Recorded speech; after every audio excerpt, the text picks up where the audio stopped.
परम श्रद्धेय परम पूज्य श्री अदृश्य काळसिद्धेश्वर स्वामी जी महाराज, वर्ग के माननीय सर्वाधिकारी जी, विदर्भ प्रांत के माननीय संघचालक जी, नागपुर महानगर के माननीय संघचालक जी, वर्ग के सभी संचालक गण, यहाँ पर उपस्थित सभी माननीय अखिल भारतीय पदाधिकारी, दूर दूर से इस वर्ग का अनुभव करने के लिए आए हुए हमारे विशेष निमंत्रित सज्जन, उपस्थित नागरिक सज्जन, माता भगिनी एवं आत्मीय स्वयंसेवक बंधु, प्रतिवर्ष इस वर्ग का समापन होता है, आप सब लोग आते हो। शिक्षार्थी भी तृतीय वर्ष करने के लिए प्रतिवर्ष आते हैं। नागपुर की गर्मी में तपते हैं, सबको आदत नहीं होती, फिर भी डटे रहते हैं। इस बार जरा बीच बीच में वर्षा होने के कारण नागपुर के गर्मी के कष्ट के साथ साथ थोड़ा सा सुख का भी अनुभव उन्होंने किया है, हम सब ने किया है, अपने अपने घर में भी किया है। परंतु सतत उस वर्षा के कारण ठंडक तो रही नहीं, बीच बीच में गर्मी, और ठंडक का अनुभव होने के कारण वो गर्मी और तापदायक लगती थी। अभी हम देश के मौसम को देखें तो कुछ ऐसा ही ध्यान में आता है। 75 वर्ष स्वतंत्रता के हमने संपन्न कर रहे हैं, तो उस विस्मृत इतिहास का हमने स्मरण किया, जिनकी कहानी सुनने मात्र से हृदय में स्फूर्ति का संचार होता है। ऐसे हजारों सैकड़ों चरित्र हमारे सामने इस निमित्त उजागर हुए।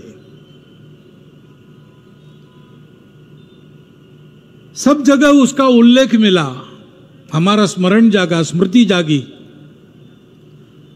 वो सुनकर हमारे हृदय में एक स्वाभिमान जगा, देश के प्रति गौरव जगा, उत्साह भी जगा, उनके जैसे समर्पण का और अपना भी जीवन होना चाहिए, ऐसी प्रेरणा भी जगी।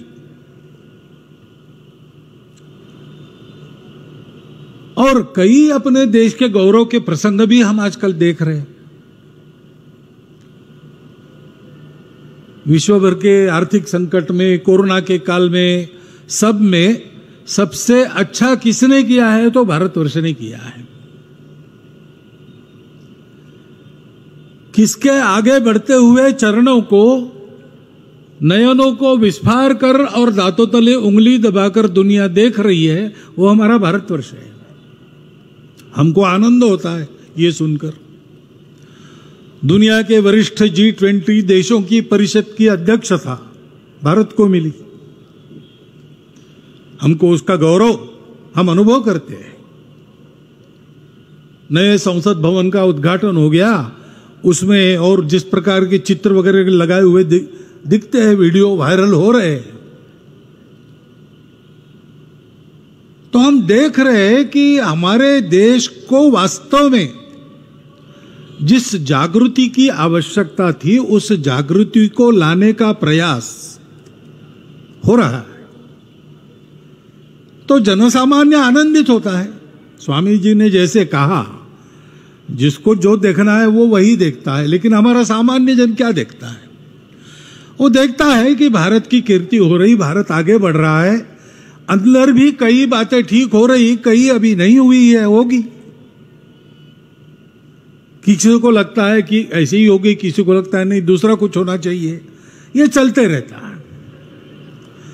परंतु ऐसी जैसे गर्मी में वर्षा की बौछारें सुखद लगती है, वैसे स्वतंत्रता के 75 वर्ष के बाद इस प्रकार की और सुखद भावनाओं का अनुभव हम जैसा कर रहे हैं, वैसे चिंतित करने वाला दृश्य भी हमको परिस्थिति में मिल रहा है। इसी समय देश में कितने जगह कितने प्रकार के कलह मचे हैं। भाषा को लेकर विवाद,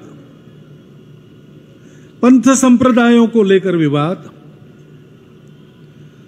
मिलने वाली सहूलियतों के लिए विवाद, और विवाद नहीं केवल,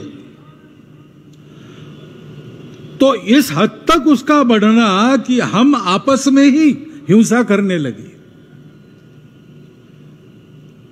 अपने देश की सीमाओं पर हमारी स्वतंत्रता पर बुरी नजर रखने वाले शत्रु बैठे हैं, उनको हम हमारा बल नहीं दिखा रहे, हम आपस में ही लड़ रहे हैं।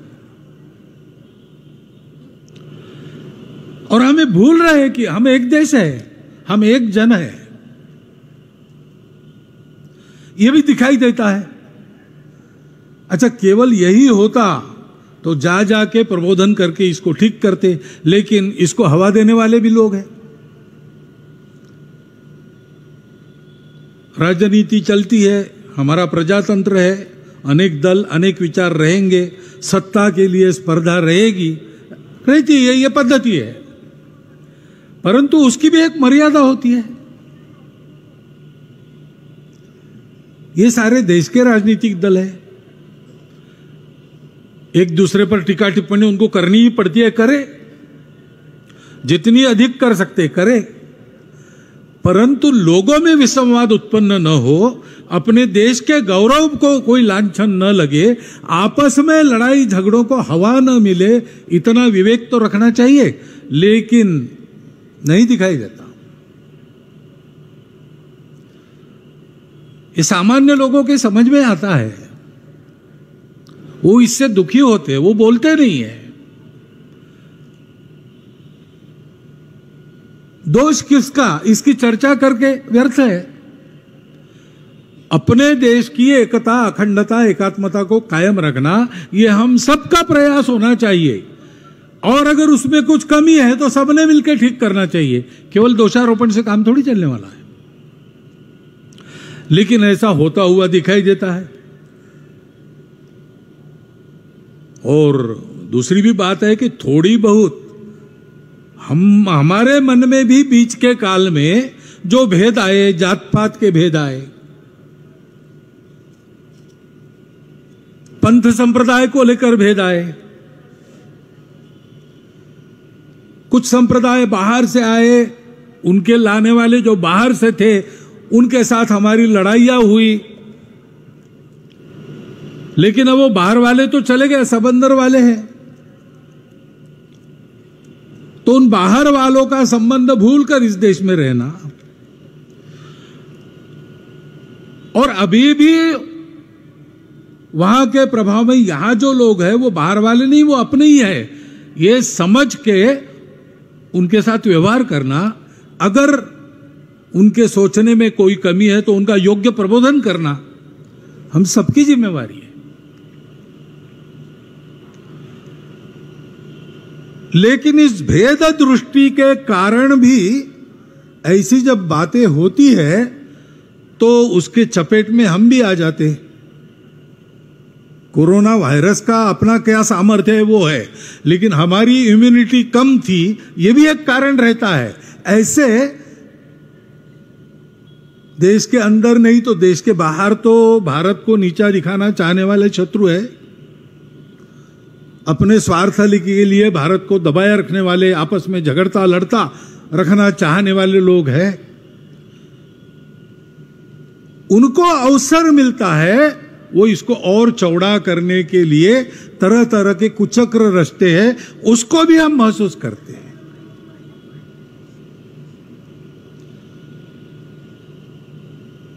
सत्य स्थिति को पहचान कर भूतकाल का सत्य, वर्तमान का सत्य सभी का स्पष्ट स्वीकार करते हुए, और लजाने की कोई बात नहीं, गलती भी हुई तो हुई, सुधार लेंगे, इस प्रकार की वृत्ति रखने के साथ साथ और इन सबको ठीक करना और किसी को अवसर न मिले इस प्रकार अपने आप को रखना, अपने समाज को रखना, यह हम सबका काम है। लेकिन एक दूसरों के अहंकार के चलते, भेद के चलते, ये जो भूतकाल का बैगेज अपने साथ हमने रखा है, उसके चलते हम एकरस होने से डरते हैं। हमको लगता है कि पूरा भारत ये मेरी मातृभूमि है, उस मातृभूमि के भक्ति में हम समरस हो गए तो मेरी अलग पहचान चली जाएगी। किसको चाहिए अलग पहचान? है नहीं हमारी अलग पहचान।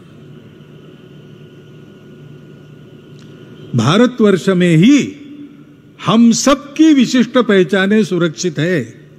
भारत के बाहर वहां की मूल पहचान से आप अगर अलग है तो आपका वहां सुख से रह पाना मुश्किल है। यह अनुभव है, वर्तमान भी है। पूरे दुनिया में इस्लाम का आक्रमण हुआ, स्पेन से मंगोलिया तक छा गया। धीरे धीरे कालक्रम में वहां के लोग जागे, उन्होंने आक्रमणकारियों को परास्त किया, तो अपने कार्यक्षेत्र में इस्लाम सिकुड़ गया। सब ने सब बदल दिया। अब विदेशी तो यहां से चले गए, लेकिन इस्लाम की पूजा कहां सुरक्षित चलती? यहीं सुरक्षित चलती है। कितने दिन हुए, कितने शतक हुए, ये चल रहा है सहजीवन। इसको न पहचानते हुए और आपस के भेदों को ही बरकरार रखने वाली नीति चलाना, ऐसा करेंगे तो कैसा होगा? किसी ने इसको समझाना चाहिए ना। ये समझदारी पक्की होती तो हम अलग दिखते हैं इसलिए अलग है, इस विचार से देश नहीं टूटता। सभी को यह समझना आवश्यक है। यह मातृभूमि हमारी है। ये भूलकर हमारी पूजाएं अलग अलग है, दो चार विदेशी भी है, फिर भी एक समाज के नाते हम इस देश के हैं। हमारे पूर्वज इस देश के पूर्वज हैं। इस वास्तविकता को क्यों हम स्वीकार नहीं कर पा रहे हैं? हमारी जो विशिष्टता है, विविधता है, वो हमारे अलगाव का कारण बनती नहीं, बाकी दुनिया में बनती है। लेकिन हमारे देश में प्राचीन समय से सबको समन्वय के साथ साथ चलाने वाली संस्कृति विद्यमान है। उस संस्कृति को हम भूल गए। स्वामी जी ने उल्लेख किया, हम आत्मविस्मरण के पहले शिकार हुए, बाद में आक्रामकों के शिकार हुए। इस इतिहास को जानना चाहिए। अब वो आक्रमण तो चला गया, लेकिन उस हमारे पूर्व जीवन का स्मरण करना, उस हमारी पूर्वज परंपरा का स्मरण करना, उस हम सबकी ये जो विश्व में उदार संस्कृति है, सब विविधताओं का स्वीकार और स्वागत करने वाली संस्कृति है, उसके संस्कारों पर चलना। उसके संस्कारों में सत्य है, नेगेशन से काम नहीं होता। जात पात में भेद नहीं था, ऐसा कभी कभी समर्थन कुछ लोग करते, ऐसा नहीं है। हुआ है हमारे देश में यह अन्याय। पूर्वजों की कीर्ति हम वहन करते हैं, पूर्वजों का ऋण भी हमको चुकाना पड़ेगा। इस भावना से विचार करें। होंगे हमारी पूजा बाहर से आई, हमको आदत हो गई, हमको अच्छी भी लगती होगी, नहीं छोड़ेंगे, ठीक है, लेकिन देश तो हमारा अपना है, पूर्वज तो हम बदल नहीं सकते। इस देश की संस्कृति हमारी संस्कृति है। यह सब हमको जोड़ने वाला मसाला है। अपनी छोटी पहचान के मिट जाने के भ्रमपूर्ण डर से इससे क्यों अलग रहना? वास्तव में आज इसको हिंदू नाम मिला है, ये तो सारा वैश्विक है। जिसको धर्म धर्म हम कहते हैं, वो तो सारे विश्व के लिए जो मानव धर्म है वही है। वो बंधुभाव, सत्य, करुणा, शुचिता और तपस्या पर आधारित है।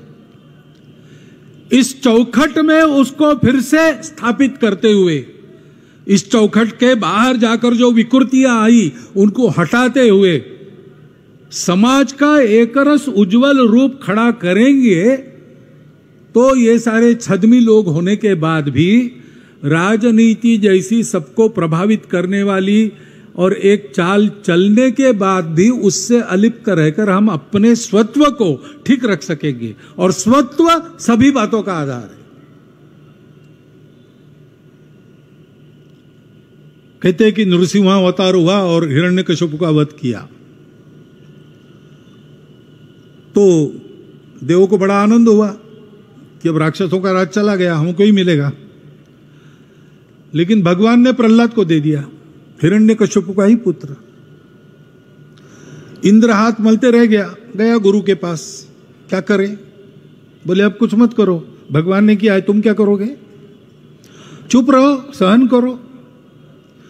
वो प्रहलाद बड़ा उदार है, उसका व्रत है मांगने वालों को देना, उसके पास जाके कभी मांग लेना। सीधा राज्य मत मांगो, वो तुम्हारे लिए अच्छा नहीं, अच्छा दिखता नहीं तुम्हारे लिए। वो इंद्र सोचते रहा। कुछ हजार वर्षों के बाद प्रहलाद के पास गया, याचक वेश धारण करके दरबार में, और प्रहलाद को कहा कि याचना करने तो मैं आया हूं, लेकिन आप पहले वचन दो कि मेरी याचना आप पूरी करोगे। तो प्रहलाद ने कहा कि तुमको तो पता है मैं देने वाला हूं, मुझे प्रतिज्ञा करने की आवश्यकता नहीं, तुम आ गए तो तुमको जो चाहिए वो मिलेगा। मैं जानता हूं तुम इंद्र हो, वेश बदल कर आ गए, तुम मुझे मेरा राज्य चाहते हो, मेरा राज्य मांगोगे तो मैं दे दूंगा। तो इंद्र का नहीं, राज्य वगैरह लेने नहीं आया हूं, आपके स्वत्व पर मैं बड़ा प्रसन्न हूं, आपका ये जो स्वत्व है वो मुझे दे दीजिए। प्रहलाद ने कहा ठीक है, जल मंगवा के स्वत्व पर पानी छोड़ दिया, तो उसके शरीर से स्वत्व पुरुष आकार धारण करके इंद्र के शरीर में जाने लगा। प्रहलाद ने पूछा आप कौन है? उसने कहा मैं तुम्हारा स्वत्व हूं, तुमने मुझे इंद्र को दे दिया, मैं जा रहा हूं। वो इंद्र के शरीर में प्रवेश कर गया, लेकिन उसके पीछे पीछे और एक आया। प्रहलाद ने पूछा आप कौन है? तो उसने कहा मैं तुम्हारा बल हूं, जहां स्वत्व है वहीं बल है, तुमने स्वत्व को इंद्र को दे दिया, मैं उसके पीछे पीछे इंद्र के पास जा रहा हूं। उसके पीछे और एक पुरुषाकृति निकली, इसने पूछा आप कौन है? उसने कहा मैं तुम्हारा ओज हूं, जहां स्वत्व और बल है वहीं मैं रहता हूं। वो इंद्र के पास गए, मैं भी वहां जा रहा हूं। और अंत में एक माताजी निकली, तो पूछा, उन्हें कहा मैं तुम्हारी समृद्धि लक्ष्मी हूं, मन की और भौतिक सब प्रकार की समृद्धि लक्ष्मी मानी जाती है। तो उन्होंने कहा कि जहां स्वत्व बल और ओज है वहीं मैं रहता हूं। भारतवर्ष के ह्रास का क्रम यही है, पहले हम स्वत्व भूल गए, हम विभाजित हो गए, हमारा बल चला गया, संगठन का बल नष्ट हो गया, हम विघटित हो गए, आपस में लड़ने लगे, एक दूसरे को बड़े नीचे ऊंचे मानने लगे। इसके कारण जिनकी हिम्मत नहीं थी हिंदू कुश के पार के आने की, सब आक्रमण उधर से हुए, एक तांता चला आक्रमणों की परंपरा का। लेकिन बल पूरा गया नहीं था, इसलिए शुरू के जो आक्रमक आए रहे कुछ दिन, उन राज्य का उपभोग किया, अब उनका नामो निशा नहीं है।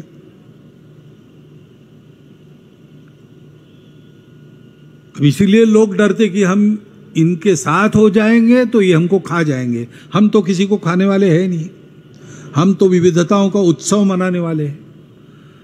और अभी तक का इतिहास साक्षी है, जिस किसी विविधता का प्रवेश भारत में हुआ उसकी सुरक्षा यहां हुई है। सारे दुनिया में मस्तक रखने को जगह नहीं मिली, अकेला भारत था जिसने आश्रय दिया।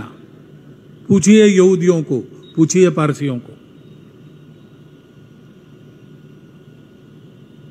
हम अपने स्वत्व के साथ सब लोग फिर से मिलकर रह सकते हैं।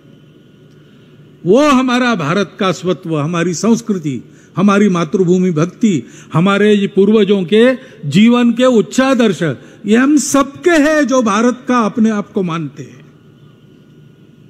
भारतवर्ष के साथ हमारा सौदा नहीं है।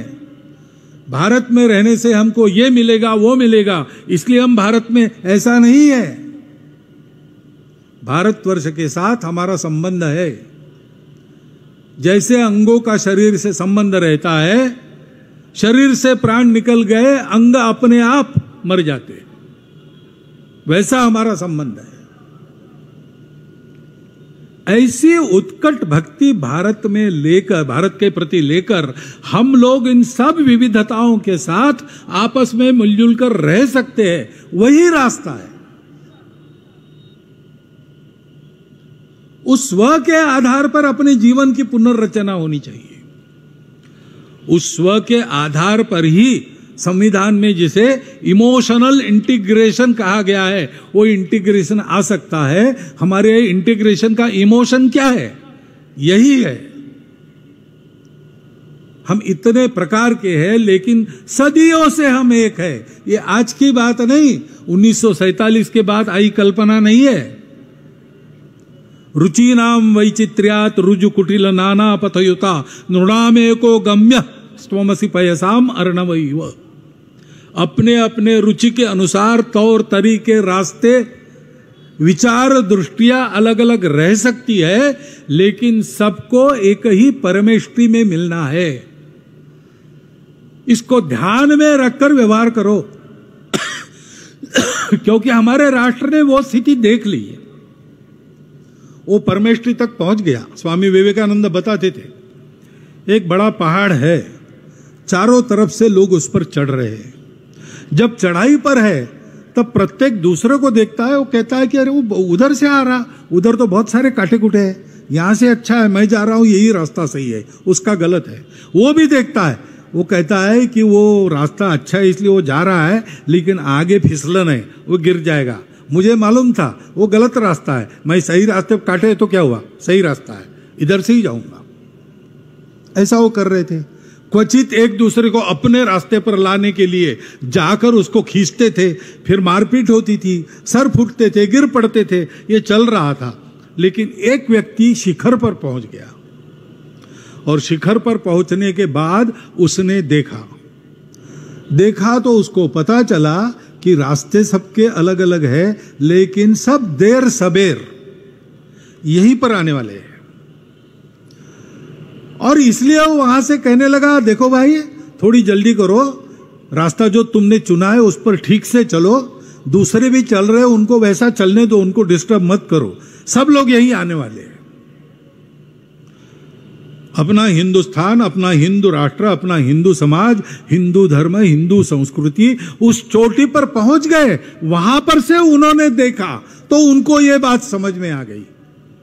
ये समझदारी पूरी मानवता के लिए विहित है। इसको ग्रहण करने से ये हमारा स्वत्व है, इसको ग्रहण करने से ही मानव जाति को सुख मिलेगा। हमको वो करना चाहिए। ये जो परिस्थितियां दिखती है और उसमें छोटे छोटे कारणों में हम एक दूसरे के सर फोड़ते हैं, ये ठीक है क्या?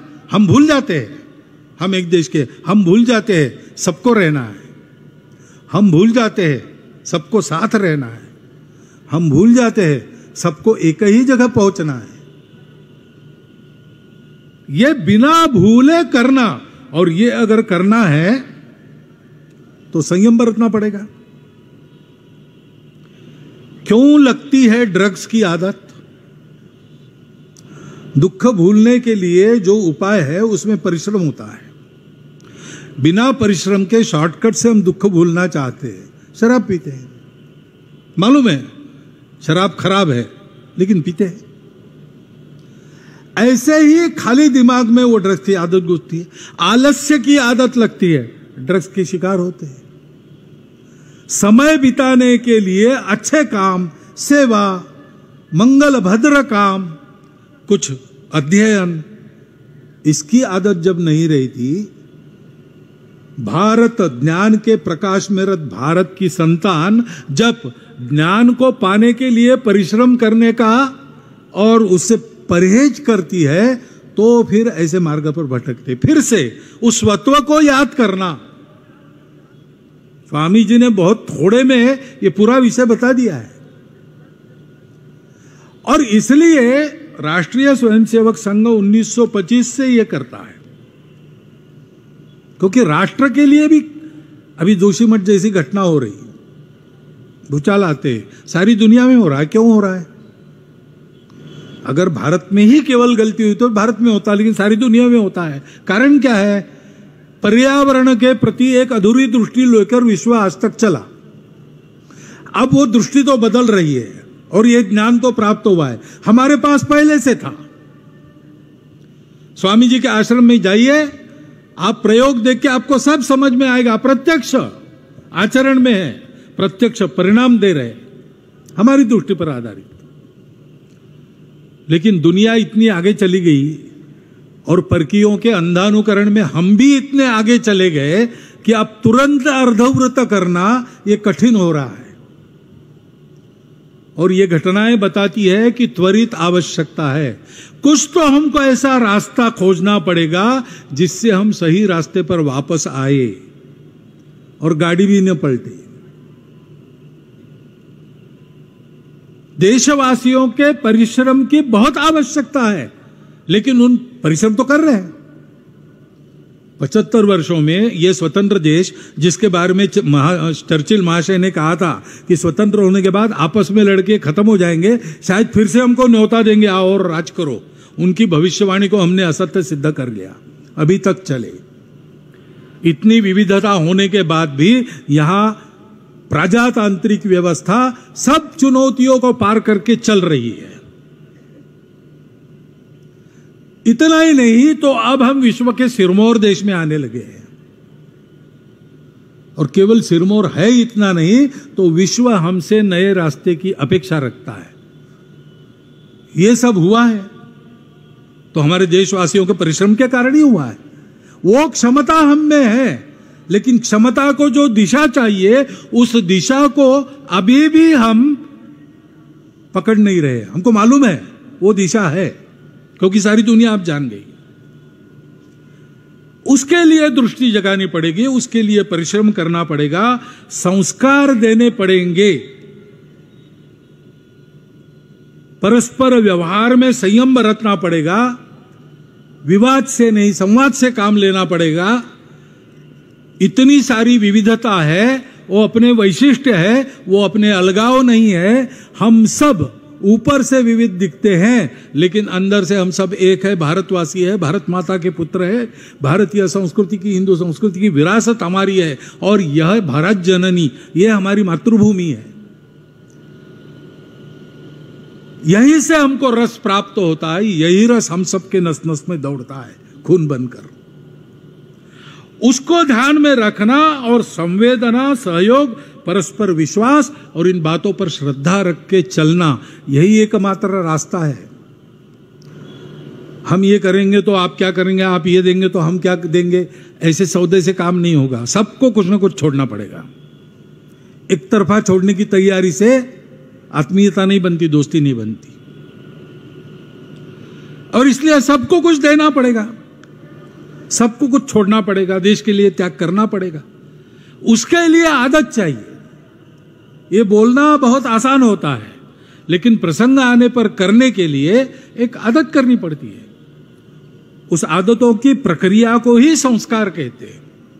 ऐसा संस्कार देने का काम अपने राष्ट्र जीवन की जो नॉन निगोशिएबल बातें हैं उनको सबको समझाना, उस पर सबको लाना, उसमें किसी का नुकसान नहीं है।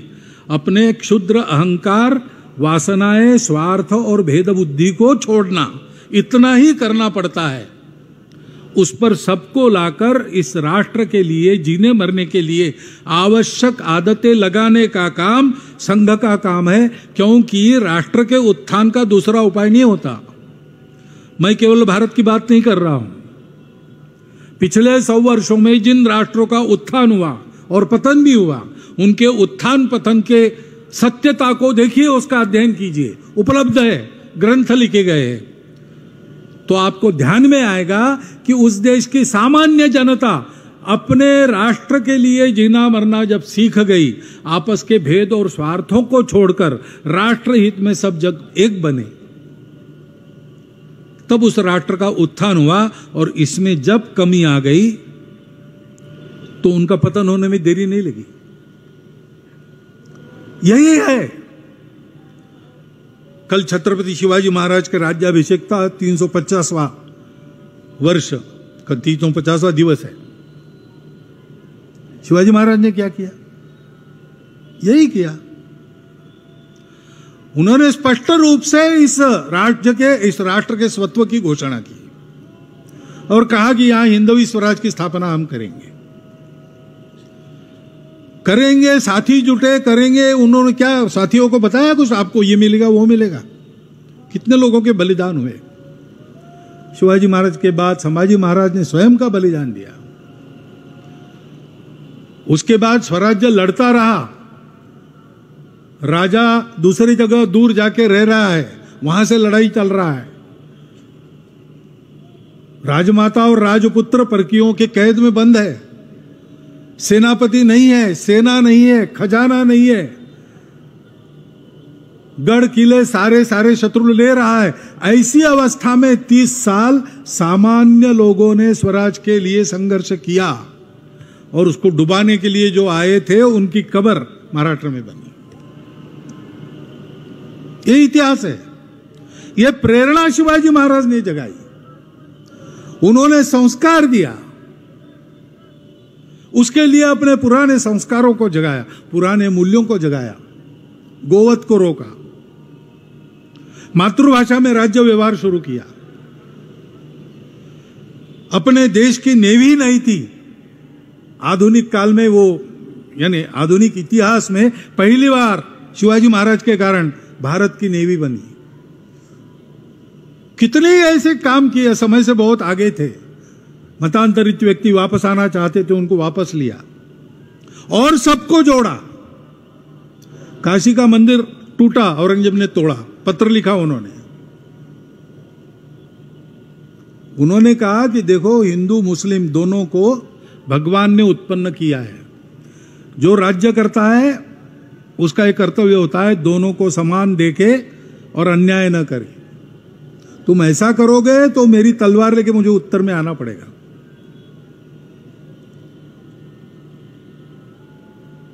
इस देश के प्रति नाता रखने वालों को उन्होंने सुरक्षित किया।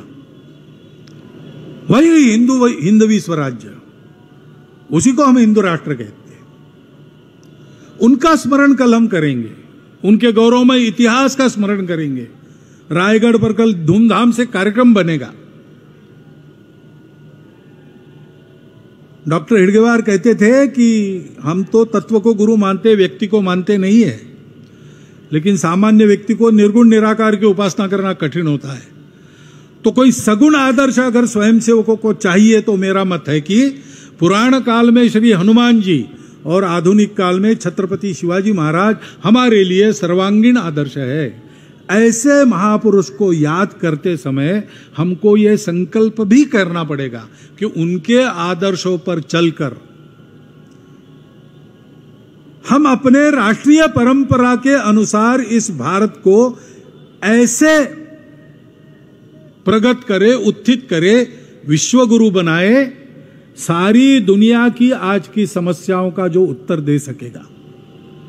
लेकिन उस संकल्प की पूर्ति के लिए हमको तपस्या करनी पड़ेगी। 1925 से राष्ट्रीय स्वयंसेवक संघ की यही तपस्या चल रही है। समाज जीवन के अन्य अन्य अंगों में उस तपस्या से तपोपूत होकर निकले कार्यकर्ताओं की करनी के बहुत अच्छे अच्छे परिणाम समाज देख रहा है। संघ को कुछ नहीं चाहिए, संघ को श्रेय भी नहीं चाहिए। यह सारा समाज को साथ लेकर स्वयंसेवकों ने किया, समाज ने किया, स्वयंसेवक साथ रहे। पूरा समाज जब ऐसा अपना कर्तृत्व देश हित में समर्पित कर, भेद और स्वार्थों को भूलकर समय के प्रवाह में और नए नए प्रवाह जो आकर मिले उनको आत्मसात करके आगे चलेगा, समाज जीवन की सारी विविधता अपने विविधता पर ठीक से चलते हुए सभी विविधताओं का सम्मान गौरव करेगी और इस राष्ट्र की उस सांस्कृतिक परंपरा को, इस मातृभूमि के प्रति अपनी भक्ति को और उन पूर्वजों की आदर्श की परंपरा को, उनके मूल्यों को मन से स्वीकार करके चलेगी। तब वह विश्वगुरु भारत, अगर ये काम हमने जल्दी किया तो इसी देह में इन्हीं आंखों से देखेंगे और तब अनेक प्रयोग कर थक चुकी दुनिया को शांति और सुख का नया रास्ता प्राप्त होगा। दूसरा उपाय नहीं है। नान्यः पंथा विद्यते अनयनाय। और ये संघ का प्रचार नहीं बोल रहा है, ये 98 वर्ष का समाज जीवन का अनुभव बोल रहा है। इसका विचार करना और संघ के केवल दर्शक हितचिंतक न बने रहते हुए संघ के कार्य में प्रत्यक्ष योगदान करने वाले, एक व्यूह देश के लिए बनाकर चलने वाले समाज जीवन का अंग बनना, ये आप करें, ऐसा एक अनुरोध इस निमित्त आपके सामने रखता हूं और मेरी 4 शब्द समाप्त करता हूं।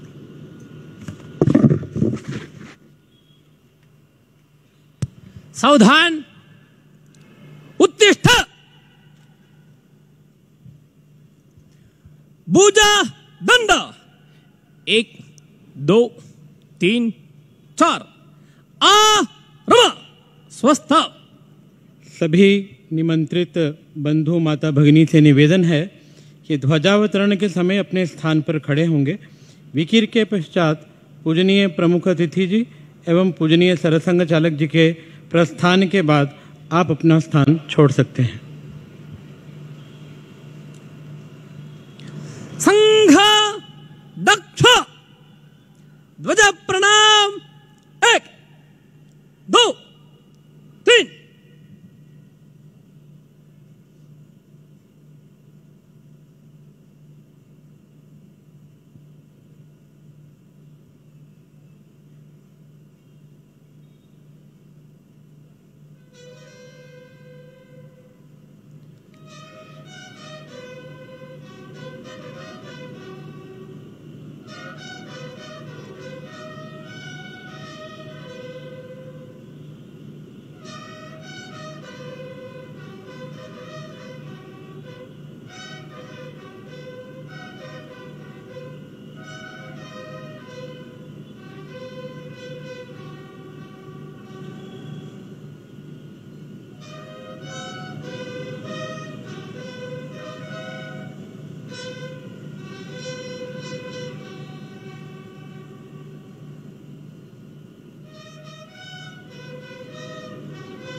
संघ विग्रह,